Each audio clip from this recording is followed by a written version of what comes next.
Y'all are doing good tonight. We're about to start this time of worship here, so I just invite you to just wherever you're at, in your bedroom, in your living room, come with us and let's just lift up the Lord together.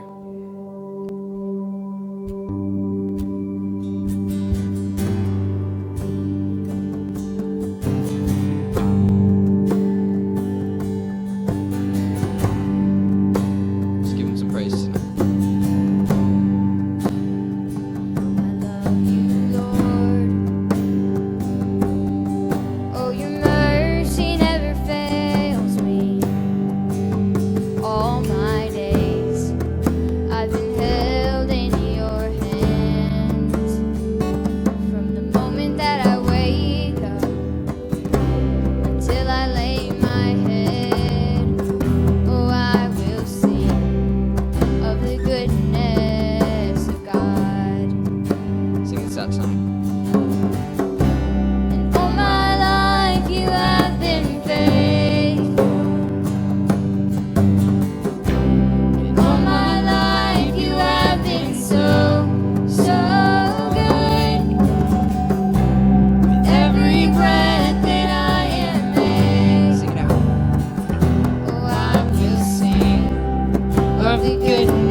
Jesus, we just pray that you continue to move.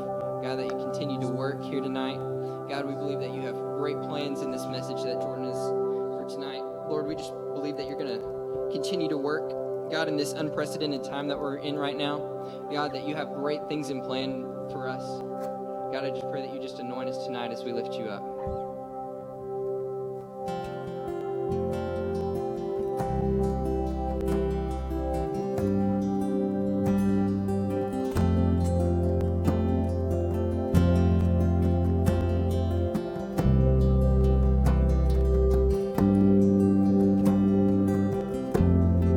Jesus is in this room, here right now, making this place I stand, holy ground, holy ground. God, your spirit moves. God, we believe you're here tonight. God, move in us. Your spirit moves and breathes all around, all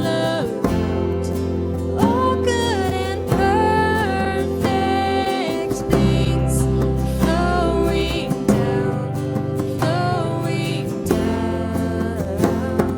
If all of the heavens are singing along with the saints and the elders in glorious song, and the praises they sing never seem to get old, then I'll stay here forever singing, holy, holy, holy Lord, Yes, you are, God.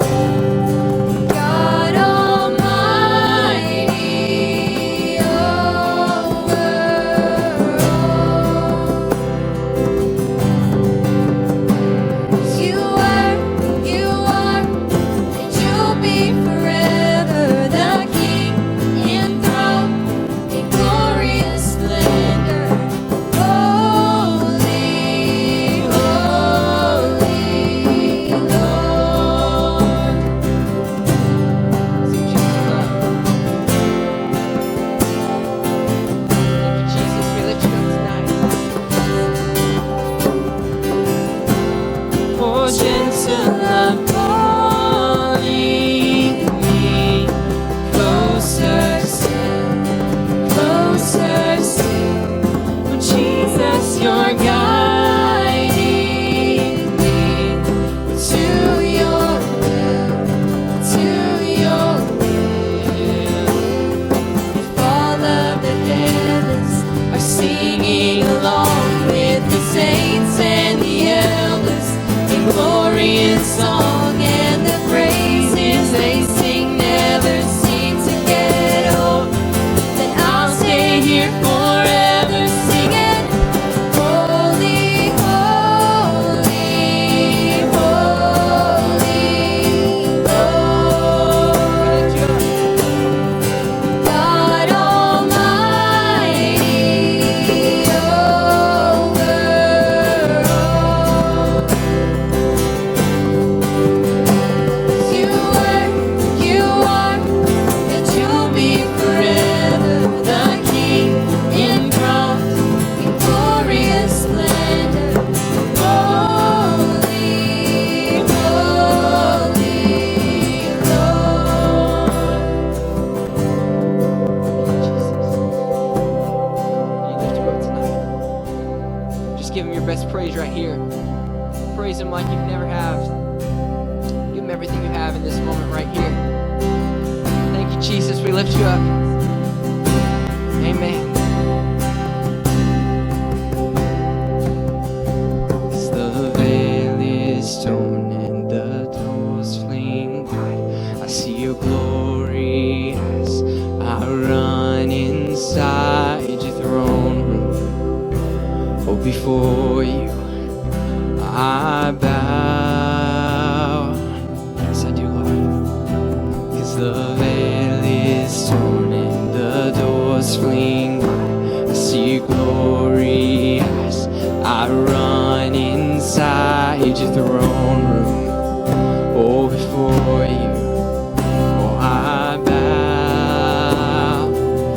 here tonight. 'Cause the veil is torn and the doors fling wide. I see glory as I run inside the throne room. Oh, before you, oh, I bow. Oh, the veil is torn and the doors fling wide. I see glory as I run inside the throne room. Oh, before you, oh, I bow.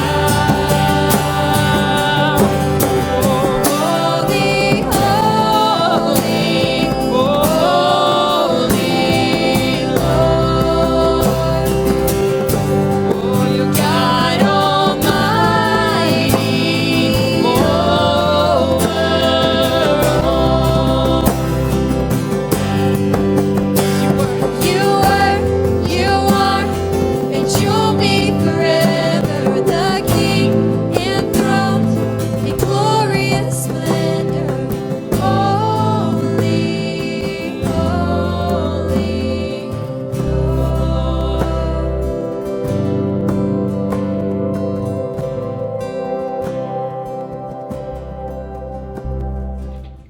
What's going on, everybody? Welcome to youth tonight. I know tonight looks a little bit different, that we're not in person, but we had to take the proper safety precautions as laid out by the CDC and the Arkansas government for Natalie and I to self-quarantine until we got our test results and make sure that we're not contagious or anything like that. We were around someone all day on Saturday that had COVID-19, and just being rather be safe than sorry, we decided that it would be better if we didn't have service tonight and we just meet online. But with saying that, man, tonight's a big night. It's our last night in youth before many of you guys go back to school, whether that's online classes or in-person classes. Man, a bunch of big things are coming up, and we just want you to know that we're praying for you, we believe in you, and we're truly believing this is going to be the best school year that you've had ever. The most fruitful school year, that you will go out, you'll win the lost, grow the found, send the called, and be who God's called you to be. We had Grayson and Abby Wade scheduled to be with us tonight and preaching in service in person, but because we had to cancel service, or not cancel, we're still having service, but had to move service from in-person to online only, we are going to reschedule them. So they'll be back with us here in a few weeks. We just got to get the details lined out for that. But man, we know that you guys are going back to school. So tonight we're just going to focus on that. Not going to have a long service. But I'm really encouraging each of you, man, develop the habit of getting in the Word tonight that will sustain you throughout the rest of the school year. Because what we talked about last Wednesday at the Pidgeys, shout out to Grant Lawson's team, the administration, for winning the first ever Pigeon League championship. But we talked about last week at the Pidgeys was we talked about Nehemiah and how he refused to get distracted. And he said, I am doing a great work and I cannot come down. If we have that kind of mindset of I'm doing something great for God, even at school, I'm making disciples, I'm sharing my witness, I'm being a light for the Lord. If I'm doing a great work and I can't come down, if we have that kind of mindset, man, we're going to do what God's called us to do, and it's going to be hard for us to fail. But thinking of distractions and kind of just building upon what we talked about last week, I heard a story this week I think you guys are going to love.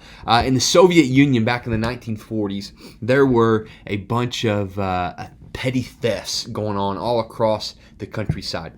So the Soviet government decided to set up guards at all of the factories, at all the doors, the entrances, and the exits, and to make sure that these thefts were caught in time. And there was this guard that was working at this factory night in and night out, and he began to know all of the workers really well by name. And one night, one of the workers, whose name was Peter, he began to push this wheelbarrow out the exit. And the guard stopped him and looked at the wheelbarrow, and inside the wheelbarrow was this big bag full of stuff, and it looked like there was a mysterious object inside of the bag that was on top of the wheelbarrow. And the guard said, "Sir, I'm sorry, Peter, but I can't let you leave. It looks like you're smuggling something out. I'm gonna need you to pour that bag out, man. You need to do that right now." And so the guy dumps the wheelbarrow out, and the bag topples over, and all it is sawdust inside the bag, and it's useless, it's worthless. And the guard is perplexed a little bit, and he says, "Okay, all right, man. Peter, you can put all that stuff back in your bag, and you're free to go." 7 nights in a row, Peter walks out with the wheelbarrow with a bag full of something that looks so suspicious to the guard. And every night for 7 nights in a row, the guard says, "Peter, I can't let you leave with that bag. You need to dump it out so I can see what's inside." And every single night as Peter dumps it out, it's just sawdust. It's nothing. He's not smuggling anything. There's nothing. It's all worthless junk. And finally, on the 8th night, as Peter's trying to leave again, the guard says, "Peter, listen, you've been doing this for 7 nights in a row. This is the 8th night, and you're up to something. I know you're smuggling something out of here. You're thieving. You're stealing from us. What is going on? If you will just tell me what it is you've been stealing, I'll let you go free of charge."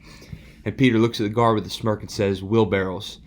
Guard, I've been smuggling out wheelbarrows." And it's so funny because it's so true how often we can get so distracted by things. So distracted by things that are so worthless that we don't even catch what it is that the enemy is up to. Come on, somebody. The Bible tells us that the enemy is out to steal, kill, and to destroy. And the way that he destroys and steals things from our life and our soul is that he distracts us by worthless things so he can smuggle things out. And man, we don't even realize that's what's going on. For example, we can get so distracted by what someone says about us, and it gets us so caught up and so infuriated of how could that person say that about me, that we don't even realize that the enemy's distracting us by what someone said, and in the meantime they're robbing us of our joy because we get so caught up with what someone thinks about us, right? Man, for another thing is we get so caught up with lust and looking at images and searching things we shouldn't be searching, and looking at people the way we shouldn't be looking at them. And in the meantime, we get so caught up with these worthless things that the enemy is smuggling out our purity right from underneath our eyes. And my goal and my prayer for this school year, for you and for me, is that we will not get so distracted by worthless things that we miss exactly what it is that the enemy is thieving and stealing right from underneath us. I think of Jesus in the Gospels, of how he kept his mind set straight so that he just didn't get distracted. He kept doing what God called him to do. Luke chapter 9 verse 51 tells us that in the time where Jesus knew that he was about to die on the cross for the sins of humanity, die a brutal, horrific death. You know what the Bible tells us? Luke 9:51, the Bible says that Jesus resolutely set his face towards Jerusalem. Meaning every single day, he set his face towards the place that he was going to die. He set his face towards it, and he walked towards it every single day. My prayer for you guys is, man, don't get so distracted that you set your face on something that's worthless. Whew, come on. Set your face on what God has called you to. Look towards it, walk towards it, think about it, meditate on it, and keep going. Don't get distracted by the sawdust that the enemy tries to get us distracted by. Don't get distracted by what someone says about you. Don't get distracted by the sins and the weights of this world and the discouragements of this world. Keep your eyes on the Jerusalem that Jesus has called you to and walk towards it. Some of you, he's calling you to win the lost, to grow the found, to send the called. Keep your eyes on that and keep going. Don't get distracted. Set your face and do what God's called you to do. I make up my mind today. I'm not going to let yesterday's successes or today's pain or tomorrow's questions deter me from going towards my Jerusalem where God has called me to go. I'm going to set my face and be who God's called me to be. Let's pray. God, we thank you so much, Lord, that you give us everything that we need God, to set our face towards what you've called us to. Lord, I pray that you would help us not to become distracted or discouraged or disoriented with the what's going on in the world around us. God, help us to set our face towards you and to walk towards you and to be who you've called us to be. We realize that the enemy is out to steal, kill, and to destroy, and we refuse to let the enemy walk right out of our lives, just stealing things left and right while we're so distracted by the sawdust of life. God, we're going to keep our eyes on the prize. We're going to keep walking towards what you've called us to walk towards and being who you've called us to be. And we make up our mind tonight that we are doing a great work. And like Nehemiah said, we will not come down. We set our eyes towards you. In the name of Jesus, we pray. Amen and amen. Hey, love you guys. Have a great night. We will see you on Sunday morning, and we'll get back to our usual services on Wednesday. Have a great night. Love you.